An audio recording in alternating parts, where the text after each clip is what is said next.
I'm Billy S, welcome back to the channel. Today, we're going to prison, as I rank all the Elden Ring Evergaols. I'm moving out this month, and I needed a couple video topics that were easy to script and edit, and I think the Evergaols are a pretty simple concept to rank, so yoink. There are only 10 of them, many of them are bosses you can find throughout the overworld, and their mechanics are very simple.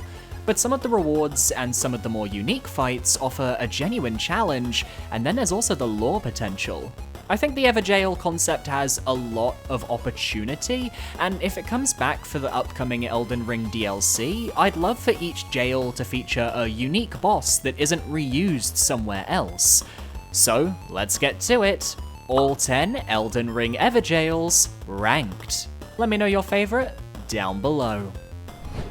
Coming in 10th, we have the Cuckoo's Evergaol, found on the western edge of Liurnia, near the minor Erd tree and the area where you fought Glintstone Dragon Smaragd.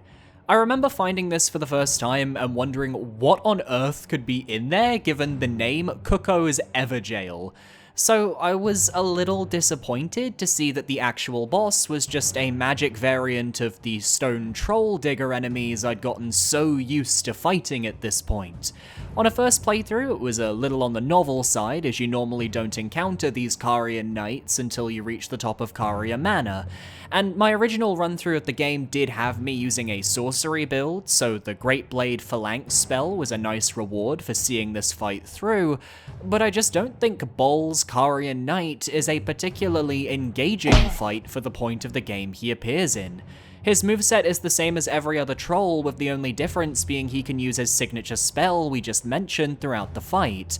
And if you've played any Souls games prior, you know how to handle a series of small homing projectiles, which basically means nothing in this fight should surprise you. At most, just make sure you're not tanking too many hits, especially if you fight him early on, and Bols will go down relatively quickly. His lore is also a bit bland, a renowned knight who was sealed away in the Evergaol by those looking to take down the Carians. He's a bit player in the grand scheme of things, and when compared to some of the later entries on the list, he doesn't stack up. Taking the number 9 spot, we have the Celia Evergaol, found atop a cliff near the abandoned cave dungeon. Here we take arms against Battle Mage Hughes, and he's quite the change of pace from your average sorcerer. Having studied the Heimer Conspectus, he wields powerful melee sorceries, the Gavel of Heimer, which is a gigantic hammer that slams down twice, the Cannon of Heimer, which is a projectile if you're too far away with a large explosion effect, and then the usual large glintstone sorceries on top of regular melee attacks. Just for that alone, I do give Hughes some real props. He's just a battle mage who decided to use his powers to cause conflict rather than end it, which is what got him locked up in the first place, and upon defeating him, you gain his spirit ashes to use in battle. The risk of this Evergaol though, and why it ranks so low, is that it's rather out of the way. Caelid is already an area of the map you can end up visiting way earlier or later than you should, so often you'll find Hughes' Evergaol and find yourself too strong or too weak to fight him. Being a mage, his health pool still isn't that large either, and when I think of battle mages, my mind often goes to the one outside Celia Hideaway or the ones near Loretta's boss arena at the Halig Tree. So while I like Hughes from a conceptual standpoint, his lack of true memorability, impact, and individuality keeps him very low on this list. At number 8, we have the Royal Grave Evergaol, found after leaving Caria Manor via Loretta's arena and following the Eastern Wall. If you hit the Red Wolf, you've gone too far. Here you'll find the Onyx Lord, or is it the Alabaster Lord? For some reason, depending on your region, it really is one or the other.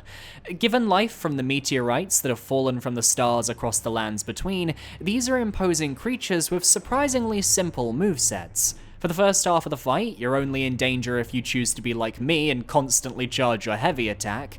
Their punches and sweeps are easy to avoid, and their gravity orb they can fire at you will more than likely hit the ground if you position well. The only danger of the Onyx Lord is their signature move that crops up after half health. Everybody's favorite, Meteorite! When this move is broken out, you best keep running and pray you're in a good position, because lesser tarnished have had their days ruined by its high damage and explosive range. It's not like Astel's Meteorite Storm, which is more terrifying, but if you can survive this attack, you'll win the fight. And for your troubles, you gain the Meteorite Sorcery yourself, which is a favourite for melting down larger bosses as it can be chain cast. For this spell alone, this Evergaol lands higher than the other two, especially if you use this spell in conjunction with the Meteorite Staff found in Caelid. A solid little Evergaol, and honestly one that on a different day, I might have ranked higher if I preferred the boss fight.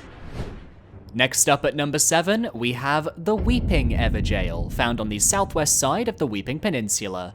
Here we face a big step up in difficulty and moveset with an ancient hero of Zamor. While they pop up later in the game and are more manageable then as a result, facing one of these guys before you've even taken on Stormveil can be a real challenge. I should know, my boyfriend was stuck on this Evergaol for quite some time on his first playthrough. The first phase is pretty simple, as the ancient hero will use a variety of swings, dashes, and leaps to whittle down your health. I found a good shield can block most of the damage in this phase, though in my footage I was messing around with the shield counter so I took a few dumb hits. Phase 2 is where the difficulty and memorability comes from though, as the ancient hero of Zamor gains a series of frost-based abilities that takes him from a melee threat to a melee threat with range. His Zamor Ice Storm can create a giant whirlwind that surrounds the boss, forcing you to keep distance or take damage. He can create bursts of ice that travel across the ground, similar to Sister Fried from Dark Souls 3, and unless you can match his aggression, you might find yourself frostbitten and in dire need of stamina management. As said earlier, in the late game, when you run into these guys everywhere in the ruins of Zamor on the mountaintops, they're less exciting. Yet you still get that rush of taking down enemies that once caused you struggle. But fighting one of these enemies at the earliest point in the game when you're still learning to deal with them, it provides a thrill, one that I've seen work firsthand. Plus, it drops Radagon's Scar Seal upon defeat, a useful charm that boosts your vigor, endurance, strength, and dexterity by 3 levels at the cost of just a 10% damage increase. To me, that is a no-brainer in the early game, well worth the trade-off until you get the Source Seal variant in Dragon Barrow. Missing out on the top 5? Just after you make it to Altus Plateau, you might find yourself running into a nearby chasm, through a cave, and out to the Golden Lineage Evergaol, and upon entering, you find yourself facing what might be the laziest reskinned boss in the game, Godfroy the Grafted. Yep, they took Godrick's Phase 1, threw it into an Evergaol with a higher HP pool, and surprisingly good damage and just said, fight.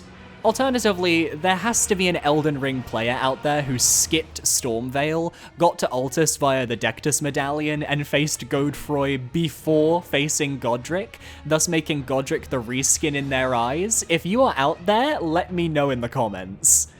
Lore-wise, I don't know who this man is. Is he Godrick's dad? Is he a distant ancestor? Identical twin? Alter ego? They clearly just wanted an excuse to reuse a Shardbearer boss fight. Luckily, Godrick has one of the best movesets in the game, so Godfroy, despite the blatant padding, is at least a really fun fight. He actually managed to give me trouble in this playthrough, in a way I wasn't expecting, with some of his faster moves catching me off guard given I don't have Godrick's moveset fully memorized. If you like Godrick, you'll like the Golden Lineage Evergaol, though Godfroy can only reach so high on the hype scale while lacking Godrick's iconic Phase 2 transformation. At least the talisman you get for winning the fight is worthwhile, the Godfrey icon, which paired really well with my original Sorcery Darkmoon Greatsword build. But because this Evergaol is such a blatant reuse of a proper story boss, and it feels so in your face about it, I can't bring myself to rank this location any higher. I don't want to give FromSoft any ideas. It's a new year, new me, but we're still trying to reach 20,000 subscribers by the summer of 2024, and I know we can do it. Just look at how many of you aren't subscribed yet. Let's rectify that. Be sure to parry that subscribe button to stay up to date on all of my future content. Back to the video. Starting the top half of our list, we have number 5, the Malefactor's Evergaol. Found atop one of the southern cliffs of Liurnia, and perhaps I might be in the minority, I always find Adan, Thief of Fire, extremely fun to fight. Lore-wise, Adan is exactly what his name suggests. He stole the incantation Flame of the Fell God from the Fire Monk settlement in the mountaintops, and was ultimately imprisoned for his crime, thus explaining why so many fire monks are wandering around Liurnia, presumably to protect the very incantation we obtain upon beating the Evergaol. Adan's fight is a tug of war, especially if you choose to fight him as early in the game as you can. Your damage, like my own, is enough to whittle him down relatively quickly, but on the flip side, his attacks can decimate early game health bars, forcing you to play incredibly safe as a result. Get caught in one of his fire attacks and it might just be game over. Or what about that flail he'll twirl around relentlessly like a man with endless stamina? Juxtaposed by his small stature and bulky armor, he looks so goofy, which is all fine and good until he whips out the Flame of the Fell God attack and almost blows you to smithereens. My partner during his first playthrough managed to get Adan to low health without taking any hits, so we were making jokes about how easy it was, and then the next moment my partner is suddenly two-shotted and we had to redo the fight. Any boss that can cause such a sudden shift of tone from jovial to downright fear is worthwhile. Also worth noting, while you can take the long way around to reach this Evergaol, I love parkouring up to it from the merchant at the bottom of the cliff. It's how I did it on my first playthrough, and I felt like I'd sequence broke something. It was amazing. Taking the number 4 position on today's list, we have the Forlorn Hound Evergaol found in southern Limgrave, close to the bridge leading to the Weeping Peninsula. This will likely be the first Evergaol that players will find, but one whose purpose is, in my opinion, at its best when you've got a little outside knowledge going into it. See, Bloodhound Knight Darrowil is imprisoned here, and if you come on your own, you'll have a nice early fight against the Bloodhound Knight enemy type, which becomes more common as the game progresses. They are fast movement, are able to Bloodhound step their way forwards, which makes them briefly invisible, and their aggression is off the charts. To compensate though, they're easy to stagger if you have a relatively strong weapon, but new players are going to struggle. So instead, why not leave the Forlorn Hound and instead come back with Blythe, as if you meet Blythe in the Mistwood, he'll explain he's hunting for Darrowil, and after this, if you then enter the Evergaol, Blythe will appear alongside you for the fight. This is the only Evergaol in the game to tie directly into an NPC questline, and for that I think it's well worth a mention. You get to fight with your Wolfman, and you get a nice curved greatsword for your trouble. But the Evergaol's name has a double meaning, as later in the game, Blythe himself can be found locked away inside a Forlorn Hound. And it's up to you whether you free him or not, even if it doesn't matter in the end. But the fact this location serves as a meeting point throughout Blythe's questline is more than enough to bump this Evergaol up to a high placement, even if the boss itself is just a non-Frost version of Dark Souls 3's Outrider Knights. Taking the bronze medal on today's list, we have the Stormhill Evergaol, found on the way to Stormvale Castle on the edge of a cliff. This Evergaol also has the potential to be a player's first, and by god, I feel so bad if that's the case. For this Evergaol houses a Crucible Knight, this game's equivalent of the Dark Souls series Black Knights.